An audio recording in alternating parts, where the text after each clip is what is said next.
इतिहासातील अत्यंत रोमहर्षक आणि प्रेरणादायक घटना आहे। ही घटना 1663 साली घडली होती, जेव्हा शाहिस्तेखान पुण्यात लाल महालात मुक्कामी होता।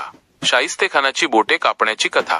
शाहिस्तेखान हा मुघल सम्राट औरंगजेबाचा मामा होता आणि त्याला शिवाजी महाराजांना पकडण्यासाठी महाराष्ट्रात पाठवण्यात आले होते। तो पुण्यातील लाल महाल येथे मुक्कामी होता, जे शिवाजी महाराजांचे बालपणाचे घर होते। शिवाजी महाराजांनी थेट मुघल छावणीवर हल्ला करण्याचा धाडसी निर्णय घेतला। त्यांनी आपल्या 300 मावळ्यांसोबत रात्रीच्या अंधारात पुण्यात प्रवेश केला। लोकांनी विचारले की ते कोण आहेत, तेव्हा त्यांनी शाहिस्तेखानाच्या फौजेतील आहोत असे भासवले। लाल महालातील हल्ला। शिवाजी महाराजांनी शाहिस्तेखानाच्या मुक्कामाची माहिती आधीच मिळवली होती। रात्रीच्या वेळी अत्यंत कौशल्याने आणि गुप्तपणे त्यांनी लाल महालात प्रवेश केला। महालात गोंधळ माजवला गेला आणि शिवाजी महाराज थेट शाहिस्तेखानाच्या खोलीत पोहोचले। शिवाजी महाराज तलवार चालवत खोलीत घुसले। त्यावेळी शाहिस्तेखान घाबरून पळाला। पळताना तो खिडकीतून बाहेर जाण्याचा प्रयत्न करत होता, पण शिवाजी महाराजांनी तलवारीने त्याचे 3 बोटे कापली।